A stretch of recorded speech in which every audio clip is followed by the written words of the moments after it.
പാർത്ത ഒരു പകരം തീർത്തിരിക്കുകയാണ് കോൺഗ്രസ്. അതായത് കോൺഗ്രസിന്റെ സമുന്നതനായ നേതാവ്, പകരം വയ്ക്കാനില്ലാത്ത നേതാവ് കെ കരുണാകരൻ.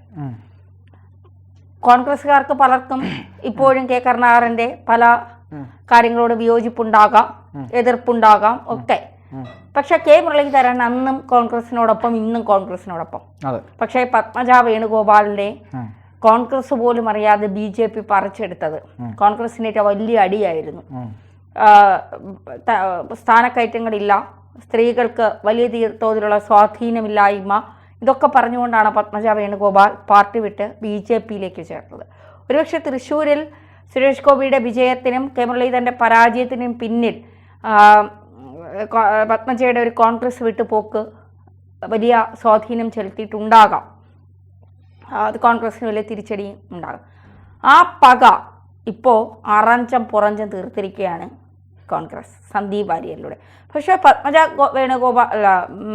വേണുഗോപാൽ കോൺഗ്രസ് വിട്ട് വന്നു എങ്കിൽ പോലും അവർ കൃത്യമായ കാര്യങ്ങൾ, അതല്ലാതെ പാർട്ടിയെ വലിച്ചു കീറി ഒട്ടിക്കുന്ന ഒരു നിലപാടൊന്നും പത്മജ വേണുഗോപാൽ സ്വീകരിച്ച് നമ്മൾ കണ്ടിട്ടില്ല. വളരെ പക്വമായ മാന്യമായ രീതിയിൽ അവർ വിമർശനങ്ങൾ ഉന്നയിച്ചുകൊണ്ട് BJPയിലേക്ക് വന്ന ആളാണ്.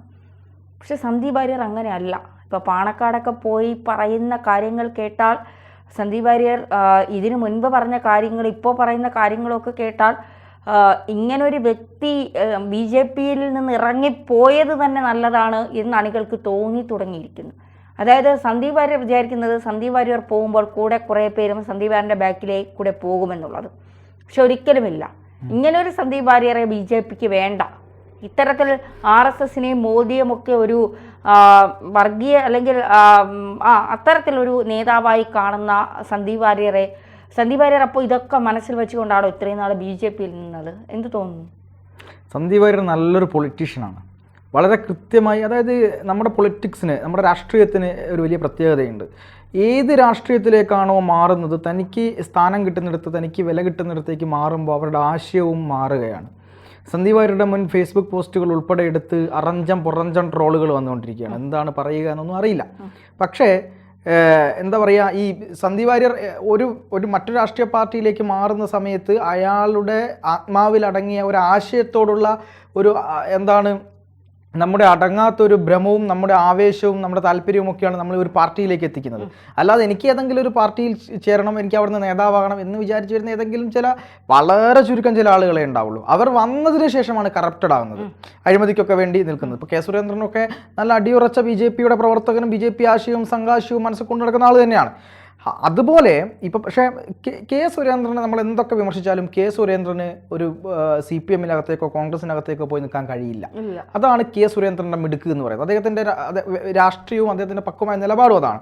സുരേന്ദ്രനുമായി ബന്ധപ്പെട്ട് ഒരുപാട് അഭിപ്രായ വ്യത്യാസങ്ങൾ ഉണ്ടെങ്കിലും നല്ല കാര്യങ്ങൾ നല്ലതുപോലെ അദ്ദേഹത്തിൻ്റെ കാര്യങ്ങൾ അതേപോലെ തന്നെ പറയാൻ നമുക്ക് കഴിയണമെന്ന് വിശ്വസിക്കുന്ന ഒരാളാണ്. അദ്ദേഹത്തിന് ഒരുപാട് മേന്മകളുമുണ്ട്.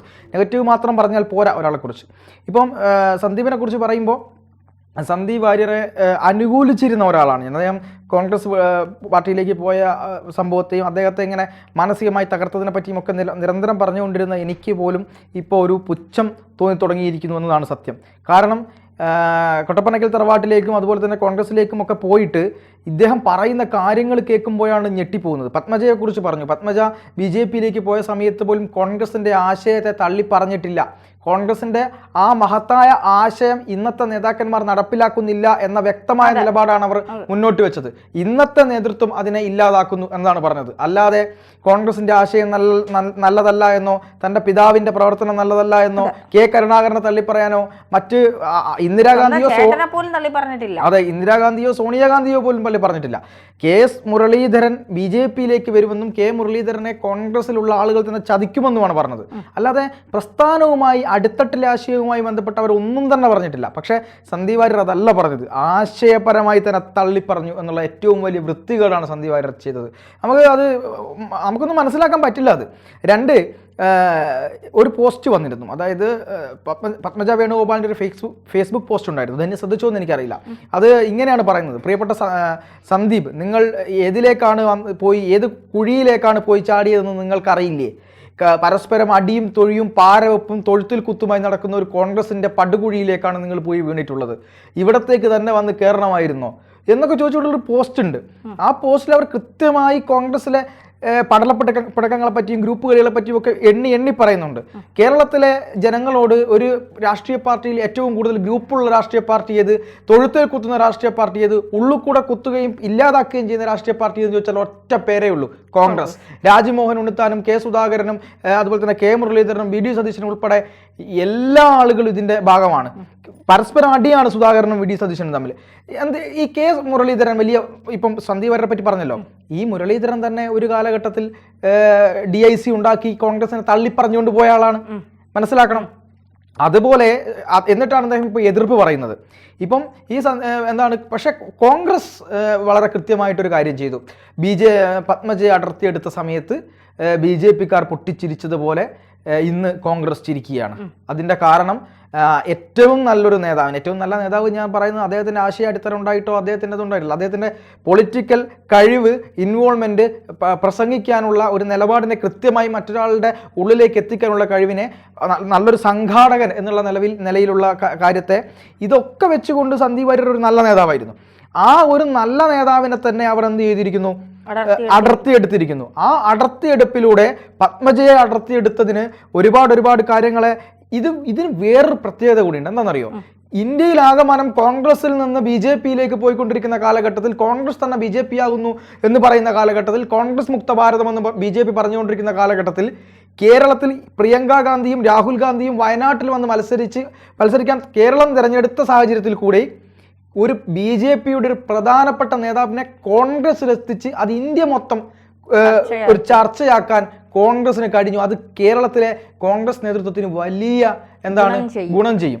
തീർച്ചയായിട്ടും സന്ദീപ് വാര്യർ അതിന് നിന്ന് കൊടുത്തു എന്നുള്ളതാണ്. സന്ദീപ് വാര്യർ ഇപ്പോൾ ഊണിലും ഉറക്കത്തിലും സന്ദീപ് വാര്യർ എന്താ പറയുക, ശ്വാസത്തിലുമൊക്കെ ഉണ്ടായിരുന്ന ഒരു പാർട്ടി, ആ പാർട്ടി ഒരു നിമിഷം കൊണ്ട് തള്ളിപ്പറഞ്ഞുകൊണ്ട് സന്ദീപ് വാര്യറിന് എങ്ങനെയാണ് ഇപ്പോൾ ഈ കുഴിയിലേക്ക് ചെന്ന് ഇറങ്ങാൻ സാധിച്ചതെന്ന് എനിക്കറിയില്ല. ഇപ്പോഴത്തെ ഈ ആരവങ്ങളും ആഘോഷങ്ങളും ഒക്കെ മാറും. ഈ സന്ദീപ് വാര്യറിനെ വലിച്ചെറിയുന്ന ഒരു നിമിഷം എന്തായാലും ഉണ്ടാവും. കാരണം കോൺഗ്രസ് ആണ്, ഗ്രൂപ്പ് പോരുകൾ ഉണ്ടാവും, ഗ്രൂപ്പ് വഴക്കുകൾ. സന്ദീപ് എന്നാണ് കോൺഗ്രസിൽ നിന്ന് പടിയിറങ്ങുന്നത് എന്ന് അത് അധികം വിദൂരമല്ല ആ കാലം എന്നുള്ളതാണ്. ഇത് തിരിച്ച് BJP-യിലേക്ക് സന്ദീപിന് വന്ന് കയറാനും പറ്റില്ല. കാരണം അത്രത്തോളം പറയേണ്ടതിൻ്റെ ഏറ്റവും പാരമ്യതയിൽ പറഞ്ഞുകൊണ്ടാണ്, ഏറ്റവും മോശമായി പറഞ്ഞുകൊണ്ടാണ് സന്ദീപ് വാര്യർ BJP-യിൽ നിന്ന് ഇറങ്ങിപ്പോകുന്നത്. ഈ ഒരു ഘട്ടത്തിൽ ഇപ്പോൾ പാലക്കാട് സന്ദീപ് വാര്യർക്ക് കുറേ പിന്തുണയുണ്ട്, സന്ദീപ് വാര്യരെ സ്നേഹിക്കുന്ന കുറേ ജനങ്ങളുണ്ട്. അവർക്കൊക്കെ ബുദ്ധിയും വിവേകവും ഇല്ലേ? അവരൊക്കെ തീർച്ചയായിട്ടും തിരിച്ചറിയുക. ഇത് സന്ദീപ് വാര്യരുടെ രംഗപ്രവേശനം രാഹുൽ മാങ്കൂട്ടത്തിന് കിട്ടാനുള്ള വോട്ട് പകുതിയിലേറെ BJP-ക്ക് പോകാനുള്ള സാധ്യതയാണ് കൂടുതൽ. കാരണം ഇന്ന് BJP-യിൽ നിന്ന് ഇത്തരം കാര്യങ്ങൾ പറഞ്ഞവർ നാളെ കോൺഗ്രസിൽ നിന്ന് പോകുമ്പോൾ കോൺഗ്രസിനെ ഇതിലും വലുതായി പറയില്ലേ എന്നുള്ളൊരു തോന്നലുണ്ടാവില്ലേ? തീർച്ചയായിട്ടും കോൺഗ്രസിലെ പലർക്കും സന്ദീപ് വാര്യരുടെ ഈ ചെന്നുകയറ്റം ഇഷ്ടപ്പെട്ടിട്ടില്ല എന്നുള്ളതാണ് യാഥാർത്ഥ്യം. അടിത്തട്ടിൽ സന്ദീപ് വാര്യർക്കെതിരായിക്കൊണ്ടുള്ള വികാരം കോൺഗ്രസിലുണ്ട്. കാരണം കോൺഗ്രസ് എപ്പോഴും മതേതരത്വം ഉയർത്തിപ്പിടിക്കുന്ന പാർട്ടിയാണ്. അപ്പോൾ ഇത്രയും ഒരു വളരെ കൃത്യമായി കുറേ കാര്യങ്ങൾ അവരെ സംബന്ധിച്ചിടത്തോളം ഇവർ വർഗീയവാദിയാണല്ലോ. അത്തരത്തിലുള്ള ഒരു വർഗീയവാദിയെ കോൺഗ്രസിലേക്ക് എടുത്താൽ ഒരു നിമിഷം കൊണ്ട് നമുക്കൊന്നും മാറാൻ കഴിയില്ല എന്ന് നമുക്ക് കൃത്യമായി അറിയാവുന്നതാണ്. അത് മനുഷ്യന്മാർക്കെല്ലാം അറിയാം ഇവരെന്ത് പറഞ്ഞാലും. അപ്പോൾ അങ്ങനെയുള്ള ആളുകളെ കോൺഗ്രസ് സ്വീകരിക്കുമ്പോൾ രണ്ട് കാര്യങ്ങൾ ജനങ്ങൾ തിരിച്ചറിയുന്നുണ്ട്. ഒന്ന്, രാഷ്ട്രീയത്തിൻ്റെ ആശയം ഇത്രയൊക്കെ ഉള്ളൂ എന്നും, രണ്ടാമത് ഇത്തരമൊരു ആശയം വെച്ച് ഉള്ളിൽ കൊണ്ടു നടക്കുന്ന ഒരാളെ കോൺഗ്രസ് സ്വീകരിക്കുമ്പോൾ കോൺഗ്രസിൻ്റെ ഇതുപോലും ഇരട്ടത്താപ്പ് നയമാണ് എന്ന് മനസ്സിലാക്കി അത് വോട്ട് ബാങ്ക് രാഷ്ട്രീയത്തിൽ വലിയ വിള്ളൽ വരുത്തുകയും ചെയ്യുമെന്നുള്ള കാര്യത്തിൽ യാതൊരു സംശയവുമില്ല.